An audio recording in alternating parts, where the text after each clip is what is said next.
نستعينه ونستغفره ونعوذ بالله من شرور أنفسنا ومن سيئات أعمالنا من يهده الله فلا مضل له ومن يضلل فلا هادي له وأشهد أن لا إله إلا الله وحده لا شريك له وأشهد أن محمدا عبده ورسوله صلوات الله وسلامه عليه أما بعد فإن أصدق الحديث كتاب الله تعالى وخير الهدى هدى محمد صلى الله عليه وعلى آله وسلم وشر الأمور محدثاتها وكل محدثة بدعة وكل بدعة ضلالة وكل ضلالة في النار. Brothers and sisters in Islam, Allah subhanahu wa ta'ala has told us in the Qur'an that He has created the human beings and He has created them and duly proportioned them. لَقَدْ خَلَقْنَا الْإِنسَانَ فِي أَحْسَنِ تَقْوِيمٍ. Verily we have created the human being and we have duly proportioned him. Allah created the human being and He placed him in the earth, and He created the earth to be for the human being. So everything that you see on this earth and in this earth has been put here to be subjugated to the human being. As Allah said in another ayat of the Qur'an, هُوَ الَّذِي خَلَقَ لَكُمْ مَا فِي الْأَرْضِ جَمِيعًا. It is Allah who has created for you everything that's in the earth. So Allah created the human being and He placed him in the earth that has been created for him, and He created the human being for Himself. وَمَا خَلَقْتُ الْجِنَّ وَالْإِنسَ إِلَّا لِيَعْبُدُونَ. I have not created the jinn and the mankind except to worship me. So in the fact that Allah has duly proportioned every single one of us, Allah has placed within us every single thing that we need in order to live in this life, in order to do the job that we've been commissioned to do. And from the duly proportioning of Allah to the human being is that He has put inside of all of us a shu'ur, or feeling. Allah has placed inside of every single person here feelings. And He told us that in the Qur'an in Surah Al-Najm when He said, وَأَنَّهُ هُوَ أَضْحَكَ وَأَبْكَى وَأَنَّهُ هُوَ أَمَاتَ وَأَحْيَا. Verily it is Allah that causes you to laugh and He causes you to cry. And it is Allah who gives life to you and who gives death. So from those feelings that Allah subhanahu wa ta'ala has put within the human being to do the job that he's been created to do on this earth, there are many. Laughter, sadness, anger, fatigue, many.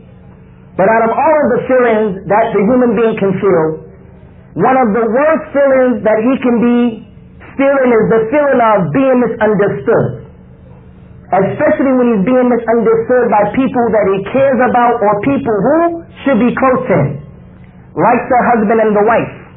They misunderstand each other. So when they have problems and they sit down to discuss their problems and to iron them out intelligently, the discussion escalates into an argument. And then they both begin to feel feelings of anxiety because the other person doesn't understand me. And I love them and I care about them. But they don't understand me and I don't understand them. And some of us are feeling this in our marriage.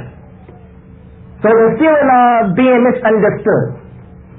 I come here today, insha'Allah ta'ala, to give a khutbah that may be considered to be a bit unconventional from what you've been used to in the past. Because I want to try to bridge the gap between two sets of the Muslims who are misunderstanding each other. Who are they? There's a misunderstanding that takes place between us, and this is one ummah, and we're all brothers in al-Islam. Like it who like it, hate it who hate it. Allah has made the believers brothers. So each and every Muslim man and woman, they have to work towards being a brother to the next person. There's a misunderstanding that takes place between those people who have reverted back to al-Islam, and they're saying, I've come back to al-Islam, and the Islam that I want to take is the unpolluted Islam. The Islam of the Qur'an and the Sunnah.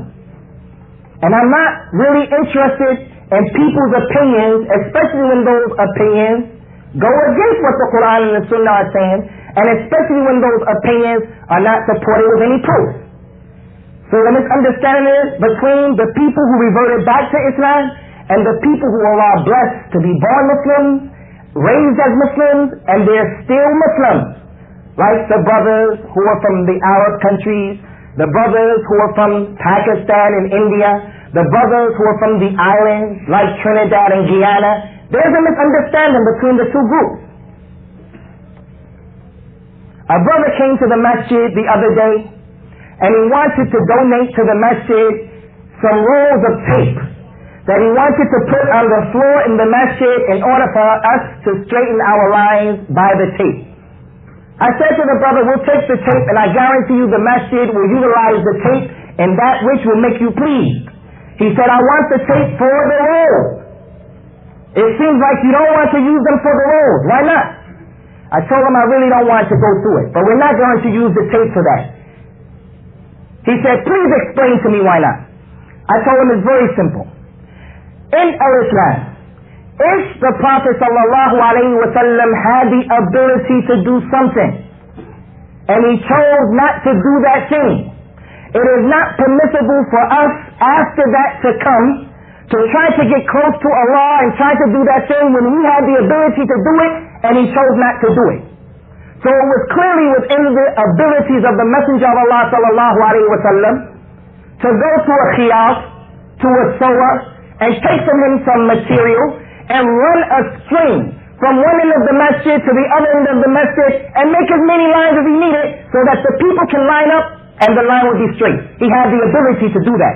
And no one will reject that. But he chose to do what? He chose to tell the people, you take responsibilities for your line. And he sent Umar up one line, Bilal up the other line, and he went and started to pray until the Muslims were straight. He had the ability to do it, he didn't do it, so we can't come now and do it. But if he didn't have the ability, and you people have the ability, you can create in Al-Islam if he didn't have the ability, like the microphone. He didn't have the ability to have his voice reach out far to the people, so therefore when we introduce the microphone, there's no problem. When we introduce the watch, there's no problem. But in the religion, no. Now the person who has been used to something in his culture, the way he was brought up, and the master where he comes from, he says, Akhi, listen, this approach of yours is rigid. It's not flexible. And we're living in 1998, the day of flexibility and free expression. I want to explain to you, brothers, what flexibility does in the religion. And the person who's talking to you, brothers, is a person who is a revert to Al-Islam. What does flexibility do to the Christians? Tomorrow and the next day, inshallah, you're going to see the result of their flexibility in that they're going to have a parade in the streets of Orlando. And the parade is organized by Gays for Jesus. People who are homosexuals and lesbians are going to march to celebrate and to praise the name of Jesus alayhi salatu wassalam.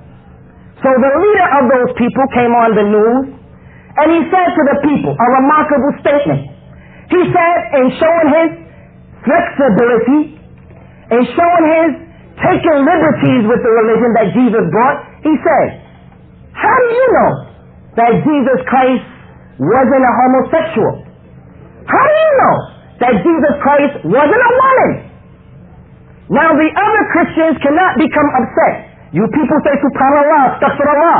Now because if you're on the proper aqidah and fitra, you have to say that. But the Christian who's not gay, he can't find anything wrong with that man's statement. Why? Because he also was flexible in his religion. He also took advantage to be taking liberties in the religion by saying Isa is the son of Allah, by saying that Isa was white, by saying the things that they say. So that's what the flexibility did to those people, and we used to believe that. Before you was a person who used to believe that. That was my aqidah. That's what I believed. I was ready to die on that. I've had relatives who have died on that nonsense. And you, alhamdulillah, born Muslim, raised as a Muslim, and you're on La ilaha illallah, what a tremendous ni'mah from Allah. From the flexibility of those people is that when we look, we will see that the Bible clearly makes the consumption of pork haram. It describes eating pork as being an abomination to the Lord. The overwhelming majority of Christians today eat pork. If you were to approach them and say, here's a verse in the Bible that says pork is haram, and you can't misunderstand what it's saying, why do you eat pork? He'll say to you, oh, that is from the old law, the yoke of the Old Testament, where there was no flexibility and it was rigid. Now, we're under the new law, the Ahd al-Jadid. It's the new law. It's the time for free expression. We can eat pork. I don't have a problem with pork. Why? That's not the issue here. Because I know Muslims who eat pork. And I know Muslims who devour that which is haram, meats that are not halal. I know Muslims who consume alcohol. That's not the problem. The problem is, look at the flexibility. Let's take it to the highest level. And the highest level is what the person understands about Allah, who, as we put forth already, created us to worship Him. This is what we used to believe because this is in the Bible.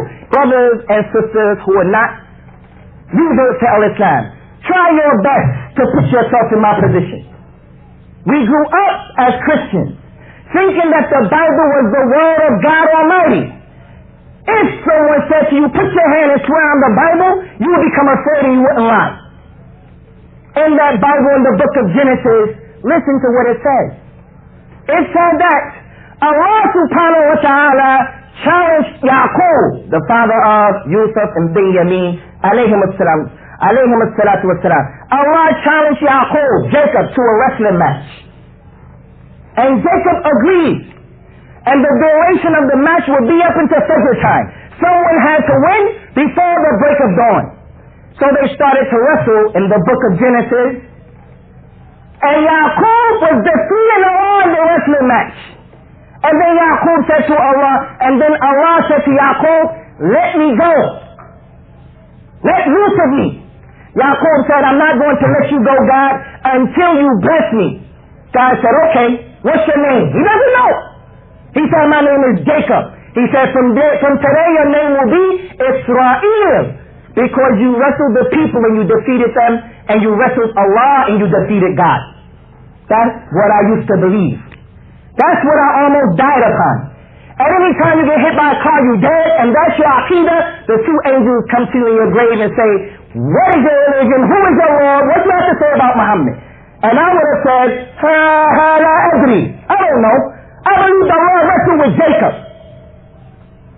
Those are the liberties. God created the heavens and the earth in 6 days in the Bible. And on the 7th day, He rested because He was tired. That's the aqidah that we had, brothers and sisters in Al-Islam. Now a person, he's blessed. For whatever reason, Allah makes the circumstances for him to be introduced to the religion of Al-Islam. And then he starts to acquaint himself with the statements of the Qur'an and the authentic Sunnah.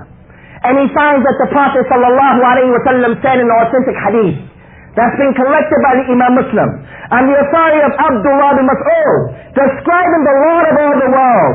Inna Allah jameel wa yuhibbu jamal. Verily Allah is beautiful and Allah loves beauty. He comes to Islam and he reads the Qur'an. Lam yalid wa lam yulad wa lam yakun lahu kufuwan ahad.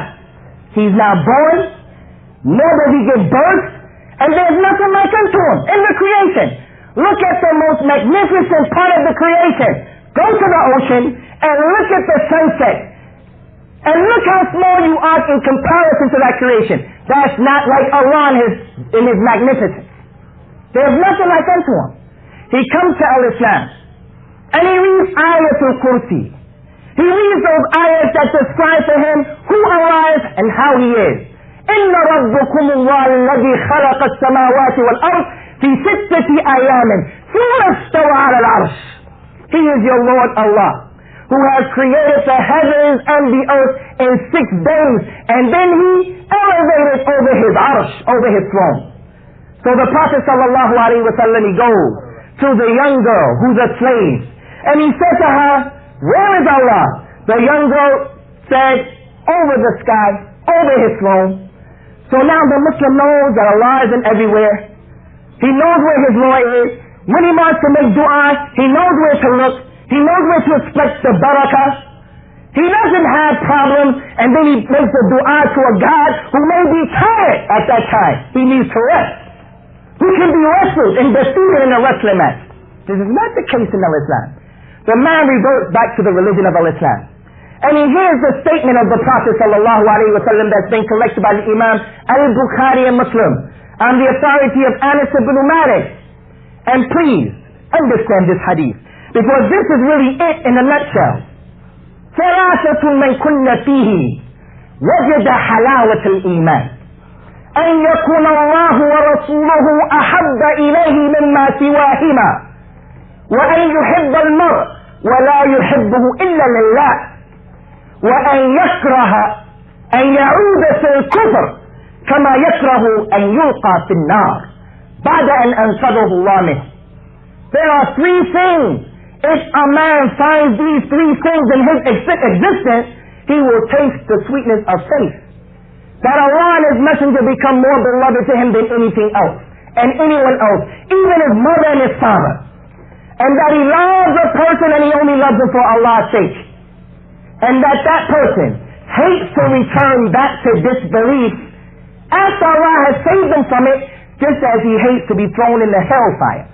Who in his right mind wants to get plucked into the hellfire? After tasting disbelief, Allah guides you to Islam. You think someone wants to go back to that nonsense? With that being the case, when a person who was born a Muslim and he was raised as a Muslim, he comes to me and he says, Abu Usamah, don't be so rigid. Let us celebrate the birth of the Prophet sallallahu alaihi wasallam, because this is what we do in our country, and this is what my father taught me. Hey Abu Usamah, don't be so rigid. Let us celebrate the 27th of Ramadan with our cookies and cake, because this is what we did in our country. Yeah, here in my country, after every prayer we raise our hands and we make a dua. Why you don't do it? Yeah, here when we stand up before the Imam or behind the Imam, we say, Allahu Akbar. But before that we say, Nawaitu an usalli هذه الصلاة الفريضة مقتديا بهذا الإمام في هذا اليوم في هذا البلد في هذا الشهر. Kalam Sadiq. We make this tension, this niyyah. We say, Ya Abdullah, Wallahi, it is not my intention to be a mushawish, a troublemaker. Nor is it my intention to be misunderstood by you. And it is not my intention to be harsh, to be without flexibility, to be rigid. That's not my intention. But it is also not my intention that I get up for pleasure because I want to go to the hellfire, by taking the opinion of every Tom, Dick, and Harry. If someone says to you, Akhi, the religion is not your culture, the religion is what Allah said, how do you become upset? So when we say this, brothers and sisters in Al-Islam, there are some clarifications that we have to make. In saying what I just said, when a person rejects your way, it doesn't mean that your father is in the hellfire, nor does it mean that your culture is no good, nor does it mean that the scholar of the madhab that you're on is ignorant and the person knows more than him. It doesn't mean that. Nor does it mean that the rebel is better than the one who remained in Islam. It doesn't mean that. But it simply means we need to begin to ask ourselves, when the Muslim woman who was born a Muslim and she was raised as a Muslim and she's still on Islam, when she goes to the aqiqah by someone's house or in the masjid, and then she sees one of the wives of one of the brothers who reverted back to Islam, who read about those ayats and those ahadith, that woman came back to Islam after not knowing who Allah was. She dresses and she puts a face veil on, and she totally, absolutely covers herself up, and she says that my beauty is for you, my husband. Why does the sister who remained on Islam look at her and say, you're going overboard? And she has a problem with that dress, when if the sister who probably knows Arabic, she knows more of the Qur'an than that new girl, if she only read the Qur'an, if she only read the Sunnah, she would know that that's how the wives of the Prophet used to dress, sallallahu alayhi wa sallam. Wallahi, this is from the expertise of Ash-Shaytan. The one whose job it is to make the discord and the enmity between the hearts of the people for no good reason. So we implore every single Muslim man and every single Muslim woman to understand that if you didn't know what it was to be on that kufr and that shirk, then it may be that you don't know what it is to be on the religion of Islam. How it is that you feel now, I have to be dedicated to my children. And that if they're going to go astray, they're going to go astray, and I'm going to try my best to do what I can to make them hold on and to maintain their Islamic identity and not to take your religion for granted. So let not anyone leave this place when they go out continuing to misunderstand. We're saying to the people, listen, if in fact I'm too harsh as a speaker, wallahi, I apologize. But can you judge me based upon the khutbah that you hear? Don't you know that the sunnah of the Prophet sallallahu alaihi wasallam is, as Anas ibn Malik described him, إِذَا اخْتَصَبَ رَسُولُ اللَّهِ صلى الله عليه وسلم فينا أحمرت عيناه وعلى صوته واشتد غضبه كأنه منذر جيش. If the Prophet sallallahu alaihi wasallam gave the khutbah, his eyes used to become red, and his voice used to get raised up, and he used to become angry, and to the point that we thought he was like the warner of an army. Maybe the people want me to come and say, mashallah, I know that your child is going astray, but if you die on la ilaha illallah, you're going to go to paradise. It's okay. Because anything other than that and teaching the religion, people are offended by it.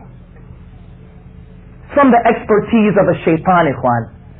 So with that being the case, we ask Allah subhanahu wa ta'ala to make it easy for us and to make it easy for you, and to help to bridge the gap between the misunderstandings that are taking place between the two groups. أقول قولي هذا وأستغفر الله لي ولكم ونسأل الله سبحانه وتعالى التوفيق والسداد.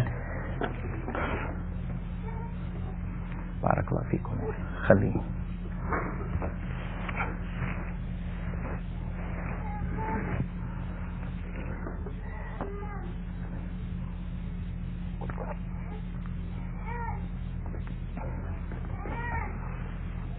بسم الله والحمد لله والصلاة والسلام على رسول الله وعلى آله وأصحابه ومن تمسك بسنته بإحسان إلى يوم الدين.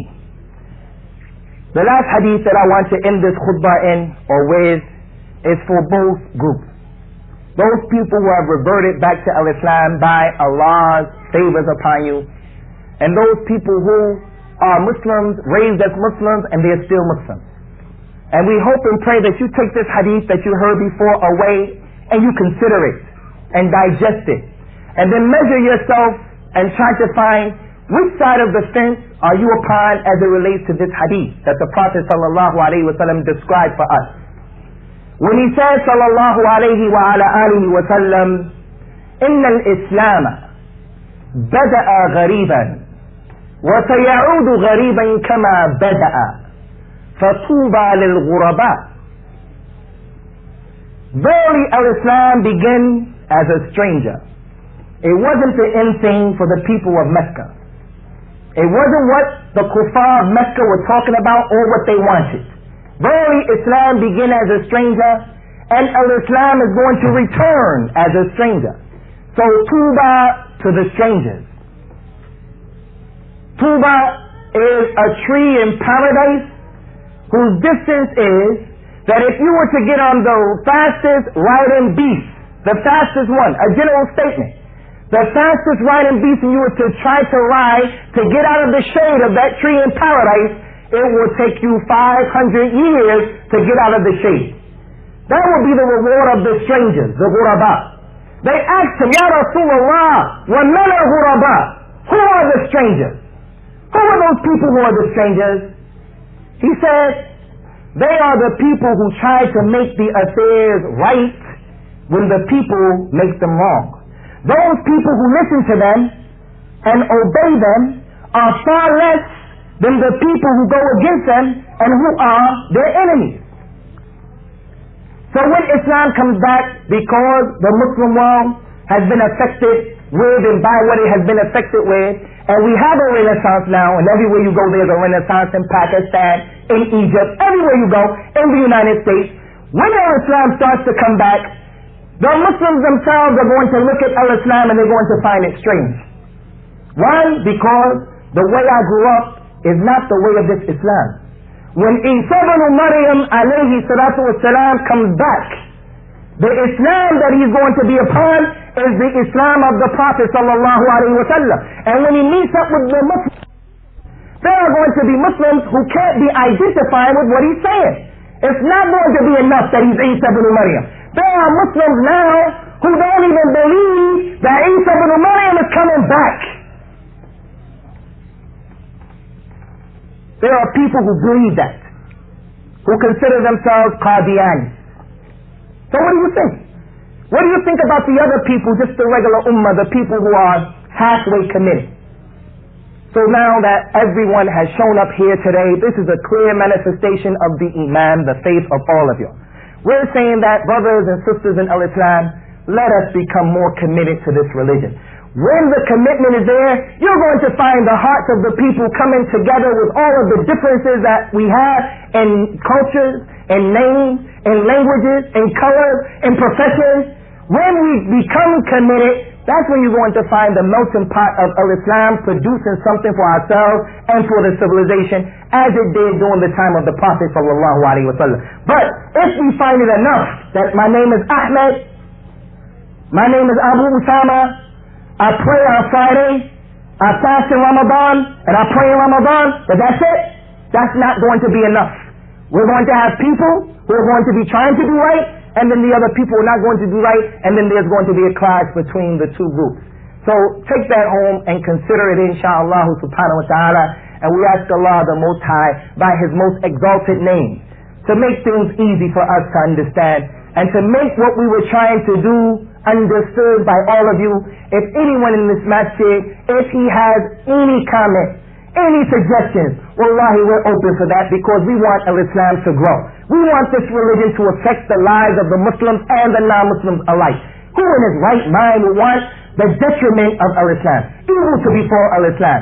So, why do we hate each other for these frivolous reasons? And the reason, the proof that it's frivolous is, a man doesn't have the courage to come and to say, Ya Abdullah, this is wrong, because of this or that or that. He goes away with it in his heart, and then it festers and it's fostered, and then it just makes more problems. And alhamdulillah, wahdahu la sharika lah, wa salawatullahi wa salamuhu ala nabiyyina wa man wala wa ala ashabihi ajma'in. And continuing, inshaAllah, what we put forth today, I just want to make a few things clear to go along with today's khutbah. The first thing, and this is extremely important to the brothers and the sisters who are upon this dawah that we are upon, and that is the dawah of the Qur'an and the Sunnah, according to the understanding and the application of the righteous predecessors from the companions, radiyallahu anhum. That's what our dawah is. And our dawah is not taken from the Bible, not taken from the Torah, it's not taken from the Zabur, it's not taken from the works of Karl Marx or from Sigmund Freud or anyone else. It's not taken from the newspaper of the News of Monte Carlo, BBC News, ABC News. It's not about this fiqh al-waqi' that these people have created, passing themselves off as being Salafi in their aqidah, but they're Ikhwani in their minhaj. So they many times waste a lot of time talking about the New York Times said this and that, and Henry Kissinger did this and that and that. No, this is not our dawah.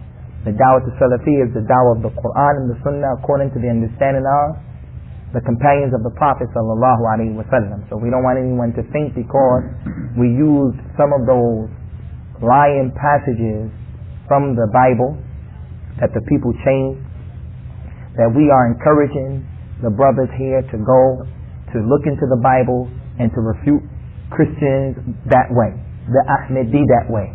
May Allah forgive us and may He forgive Ahmadi that. But the way of Islam is for us to be serious students of knowledge. Just as you brothers are trying now, and other brothers are trying in other places, to memorize Usul al-Thalatha, to memorize Juz Amma, to memorize Surah al-Baqarah, to read, to understand the Aqidah of this Imam and that Imam, to acquaint yourselves with the Lu'lu' wal Marjan of what the two Shaykhan have agreed upon in Bukhari and Muslim. This is the knowledge that we're about, and these are the sources that we should concern ourselves about.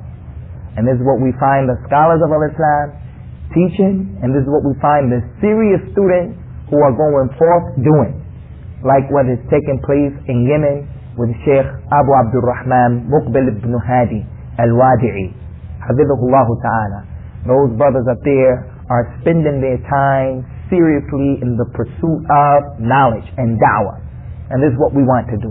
We don't want to sit around arguing and debating, talking about the news of Monte Carlo and BBC, and then we leave a void for the people who are not on the Qur'an and the Sunnah to come in and to mislead the people. No, we have to be busy in this masjid, and this is one of the goals and the objectives that we have to keep in front of our eyes, that we rent the van to go down to Miami, and we rent the van to go to St. Myers and St. Pete and to Tampa and these other places. This is what our da'wah has to be about, and not the da'wah of the Injil, that is Muharraf.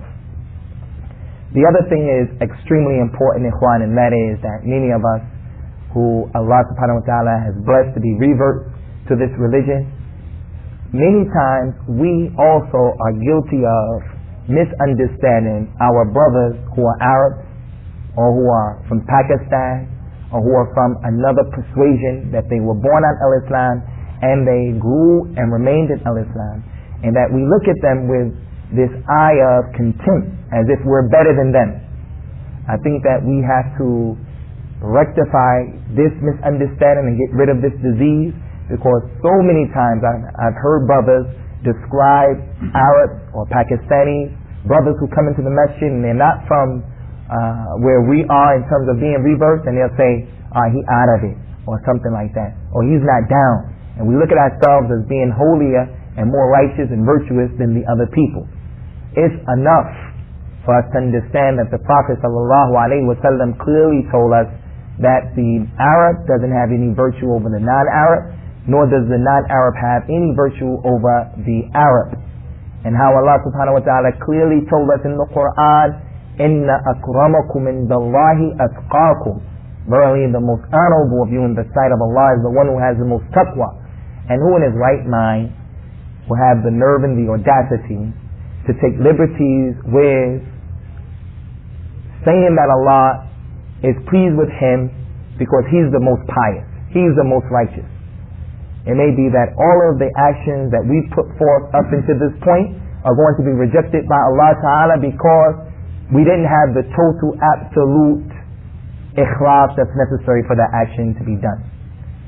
And this is how those people of the past used to view themselves, as if the mountain was going to fall upon them and crush them for their sins, and they used to feel that Allah subhanahu wa ta'ala wasn't accepting from them their effort. So we want the brothers to understand that it's better for the Muslim, it's better for his dunya and his akhirah, and it's more Islamic, and this is from the Dawah to Salafiyah, is that we approach this issue looking at the Muslims as being our brothers in Al-Islam, and the person should see himself as being just a humble servant of Allah who needs the forgiveness of Allah, the guidance of Allah, and so forth and so on. The other thing that we want to mention, ikhwan, and this is really extremely important, and I think everybody who is not a revert, they need to understand this, and that is that when we came back to the religion of the truth, and the reason why we said that we came back and we call ourselves reverts, and that is more befitting and it's more Islamic, because now we're making an attempt to hang on to the Islamic phrases, those phrases that are supported by Al-Islam. And even though a person may make a statement and his intention is known to us not to be the intention of fisq or doing evil, we're not talking about intentions. We're concerned with what is right Islamically. So when we make statements like, this thing happened haphazardly, no, that's not supported by Al-Islam, because everything happens by the qadr of Allah subhanahu wa ta'ala. The other statement, your girlfriend, meaning the sister's girlfriend. No, there's a better statement than that in Al-Islam. Your sister, your brother. We want to begin to pay more attention to these types of usages. Those people who have been reverts back to Al-Islam, because the Prophet sallallahu alaihi wasallam, he told us, مَا مِن مَوْلُودٍ إِلَّا يُولِدُ عَلَى الْفِطْرَةِ. There is not a child who is born except that he is born upon the fitrah, the natural disposition to say La ilaha illallah, to make the tawheed of Allah subhanahu wa ta'ala. So we came back to that realization after being changed to being Jews or Christians. When Al-Islam was introduced to the brothers and the sisters who came back to Al-Islam, they in essence said to their mothers and to their fathers, really, your opinion doesn't really mean that much to me. And here it is, some of us have excellent relationships with our parents, like myself.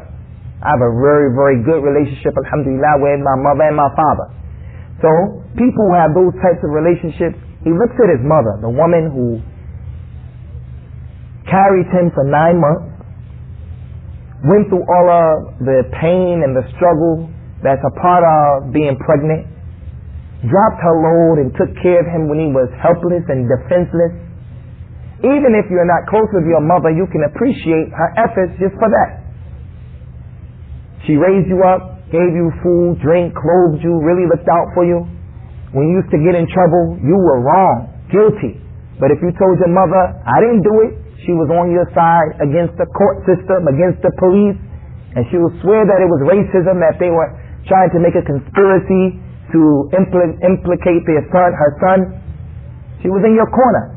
With all of that dedication and all of those sacrifices that she made for you, you come into Al-Islam and you say to her, hey ma, if you don't get with this program of Al-Islam, then I'm left with no alternative except to say to you, Laki dinuki waliya deen. To you, your religion, and to me is my religion and my way. As that companion of the Prophet said, sallallahu alaihi wasallam, when she tried to blackmail her son, she said, I'm going to fast for the rest of my life until I die. And this hunger strike is haram in Al-Islam. She said, I'm going to fast for the rest of my life until I die, and then you're going to be known amongst the Arabs as being the one who killed his mother. Qatil ummihi. So those Arabs used to really care, and they used to be concerned about how they were looked at in public. So that companion said to his mother, radiyallahu anhu, Ya ummi, if you were given 100 souls, each and every soul died one after another as a result of you fasting and killing yourself from a fast, I swear by Allah that would never ever cause me to leave my religion. So that was the opinion and the position and the posture of many of the people. If that's the case, that you're going to do that with your mother, and that's your position with your mother, then what makes someone think who's lesser to you than your mother is in terms of what she's done for you, what makes someone think that you really care what he thinks about you? What makes that person think that you're going to lose sleep over the fact that you don't see eye to eye with him? From the deviants, from the people who are anid, they are stubborn and they don't want to accept the truth, from the people who lie and say that we're about what we're not about. What makes you think that I'm going to be really concerned and I'm going to worry about what your position is? Because here it is, my mother, I really don't care what she thinks. She can die on that kufr, and inshallah, she's going to be held accountable for her position. And I know that. So wallahi, I swear by Allah, your case is even worse than that. It's not something that I'm even going to consider. It's not something that I'm even going to think about or lose sleep over. And this is how we have to approach this issue about people's opinions as it relates to us altering our position upon this da'wah. We can't be arrogant, we can't be harsh, we can't be tough and rough and say, I don't care what you think, and just blast people and deal with people in the behavior that is not condoned by Al-Islam. But at the same time, we can't be moved because Amr or Zayd or Bakr doesn't agree with what you're saying and he's not upon anything except dalala or his hawa. So therefore it's clear to us that we have to establish a happy medium where we can be of the people who care what people think because we may be doing wrong. I sincerely believe that the usage of the hadith that we used before, it was a mistake to use that hadith over there in Golden Rod, because they were able to manipulate the ignorance of the people to try to keep us out of there. But by no stretch of the imagination do I regret being upon this da'wah and trying to push forth the way we're pushing forth and telling those people, you people have to come to the program or all you get from us is Assalamu alaikum, and that's it. The last thing that we want to mention here, Ikhwan, is something that we've seen and we have to take a position concerning this issue, and that is every single Muslim man and woman, especially those people who are married, they have to make it their business to become acquainted with what their children are doing. And when we find our children falling into things that are diametrically opposed to the religion that Allah subhanahu wa ta'ala has legislated and to what Allah subhanahu wa ta'ala has sent all of the prophets upon, alayhim as-salatu was-salam, they have to take a position. For an example, our teenagers who are not praying, we have to take a position. Our teenagers who are listening and watching, they are listening to and they are watching in those things that Allah subhanahu wa ta'ala has clearly made haram.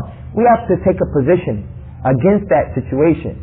And my advice is to always sit people down before having confrontations and to appeal to the intellect and to the hearts of people before fighting and before having these rough and these tough methodologies that the people use. Our teenage children, we run the risk of pushing them away more if we come at them like that.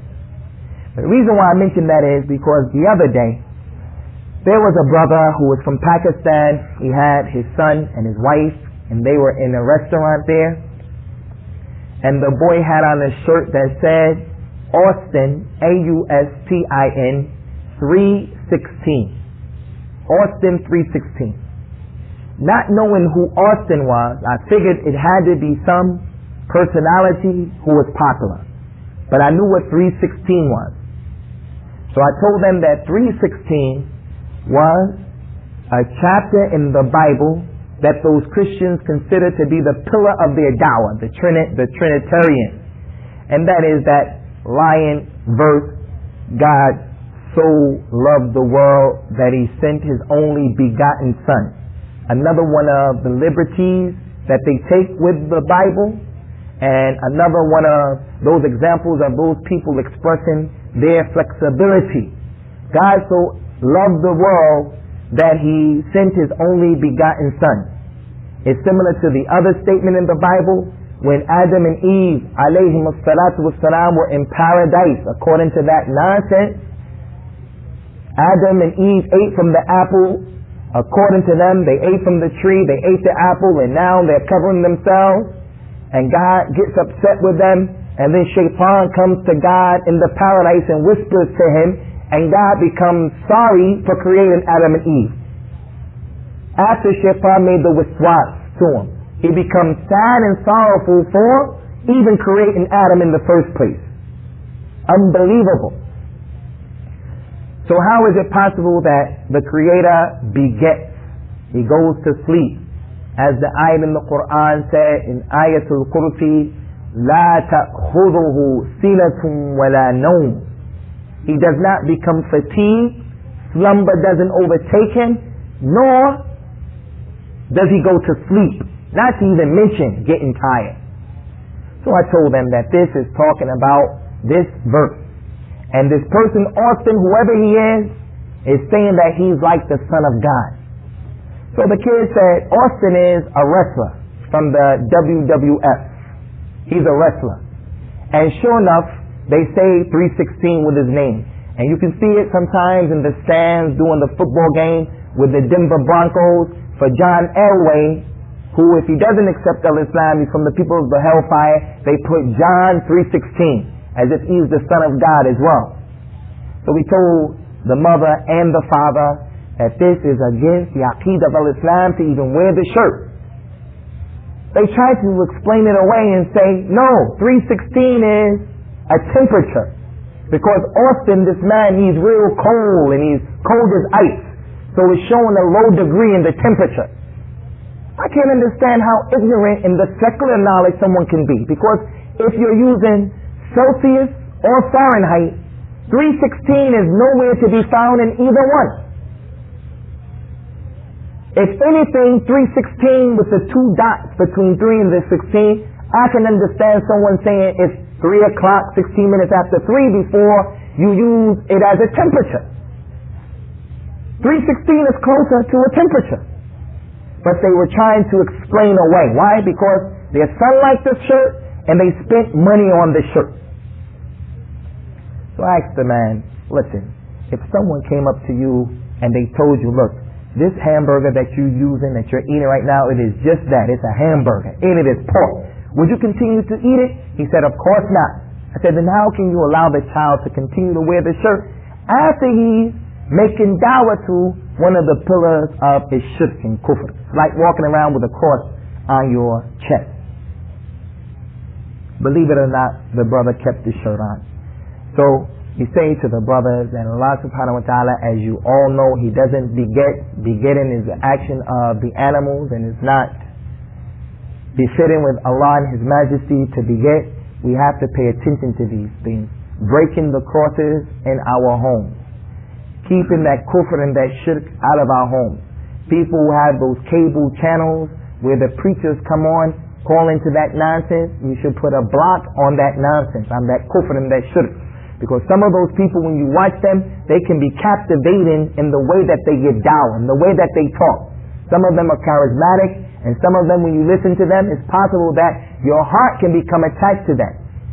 And this is not something that's strange, because the son and the daughter of Adam, they'll die, and when they are on their deathbed, before they die, their mother or their father will come to them, saying, while he's in this state of being drunk, he's about to die, the angel of death is about to snatch his soul out, the mother comes to him, the father comes to him, in his mind, in a picture, but it looks real, and he says, oh son, I died on Christianity.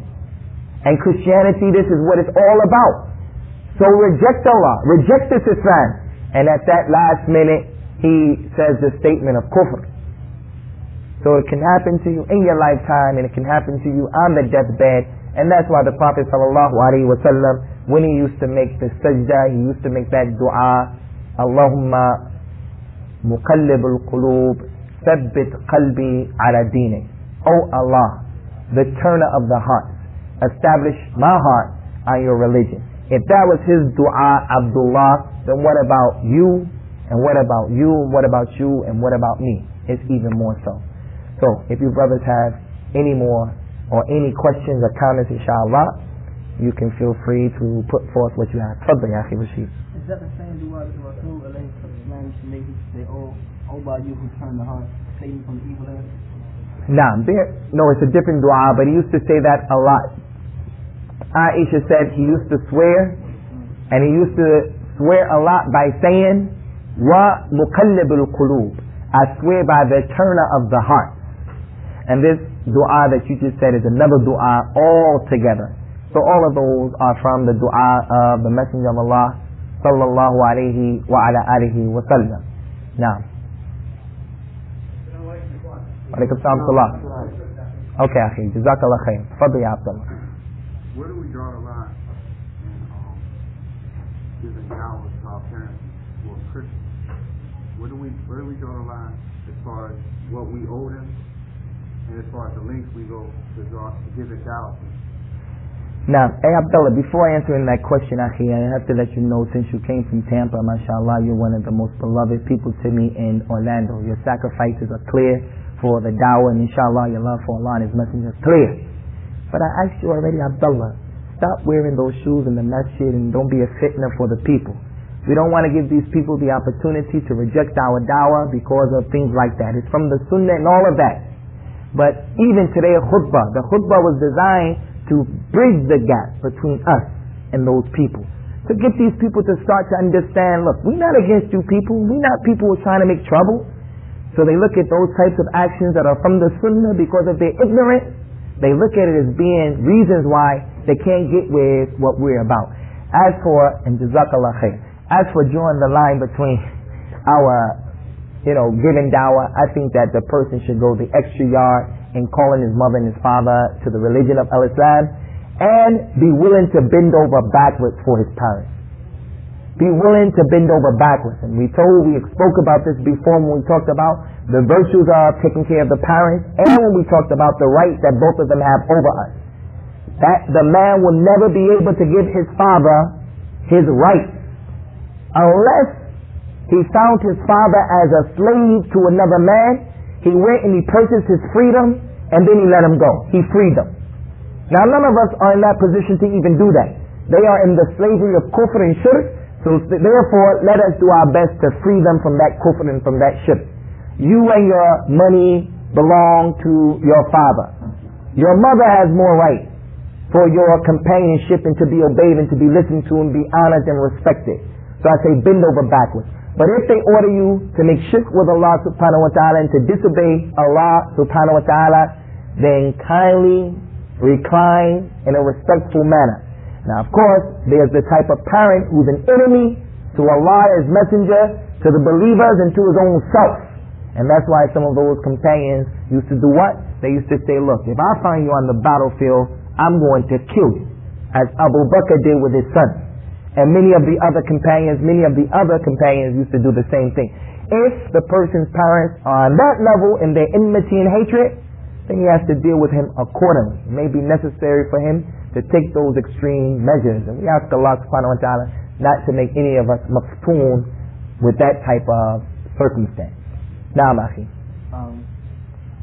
Where do you like with in reference to the people who have a lot of ignorance to the sunnah? Where do you draw the line at? For instance, what you just said, take out your shoes. You know it's from the sunnah, but it's a fitna for people. I know where I came from, where the stove and the kufi was a fitna for people. Allah musta'an. So, where do you draw the line at saying, okay, I won't do this, but I will do. I'm not gonna stop doing this. That's a good question, Akhi Abu Zahira. When do we not do something and it's not considered to be compromising being from Ahl Sunnah and being Ashab Sunnah, people on the Sunnah? Right now, the way things are in many places, it's better for us to spend time spreading the dawah. To give the people the theory of what we are about, and in our application of treating them well and our ibadah, showing them those things. Because the dawah is weak right now. It's growing. Alhamdulillah, it has a lot of supporters. And it has more people who are upon it. But because we're in the weak stage, we are not in the stage where we are the power to be reckoned with and the authority to be reckoned with. Even though, alhamdulillah, the people who do, even though they're against us, they do reckon with us by Allah's permission. But what we want to do is utilize, we want to bring people in as opposed to pushing them away. We want to not pacify people, but we want to teach them as opposed to beating them down. We want to make the hearts that love each other, respect each other, that are on the heart of one man. Ala qalbin rajulin wahid. Ala qalbin rajulin wahidin. Like we have the heart of one man, even though we have differences amongst ourselves. So, with that being the case, I give you the example of what happened when they asked Al-Imam Ahmed rahimahullahu ta'ala. They came to Al-Imam Ahmed, and these people were from Kufa, where there was a lot of deviance of Shiite and this and that. They asked Al-Imam Ahmed about some things of the Sunnah, and he said, don't do it, and don't do this, and don't do that. And then those students went back to Kufa, and then some other students had came from Sham, where the people were more on the Sunnah. And they asked him similar questions. He said, Naam, establish it, do it, yes, call to it, be upon it. Why? Because the people in Sham, when you give them the da'wah, when you upon what you're upon, and you pray in the masjid with their shoes and all, those people can understand it from the sunnah, the environment is pure. Whereas in Kufa, it's going to be a problem. And that's why the hadith of Abdullah ibn Mas'ud, كيف أنتم إذا لبستكم الفتن. How is it going to be if the fitna becomes so close and it's going to overwhelm you, and to the point that the old person will crawl and the young person will grow old in it, or vice versa. And if something is left from the bid'ah, the people will say, turikat sunnah, the sunnah will be lost. This is that time right now. So what we have to do is really take advantage of winning the hearts and the minds of the people over. And then the people who have diseases, the ruwaybidah, just deal with them according to the way they need to be dealt with. So join the line comes with fiqh, calling the people of knowledge, knowing our own condition and our circumstances, and more important than all of that, inshallah, or just as important, us increasing our ibadah, so that Allah Ta'ala can give us the tawfiq. That when we come into the masjid, we are like a bunch of bees humming because people are reading the Qur'an, making the zikr, memorizing the Qur'an. It's a beautiful sight to come into the masjid to see the brothers, all of them, every single night, being taught Arabic and this and that and this and that, and they're sitting around the sabura, taking their durus. That's how Allah gives you the tawfiq to give us the right success, to know what to do and what not to do. Because the plan of shaitan is too difficult, it's impossible to encompass as human beings. So may Allah subhanahu wa ta'ala make it easy for us. Any more questions? Enter, Tariq, you have a question? None at all? Any more questions? هذا وصلى الله وسلم على نبينا وعلى آله وأصحابه أجمعين سبحانك اللهم وبحمدك وأشهد أن لا إله إلا أنت أستغفرك وأتوب إليك.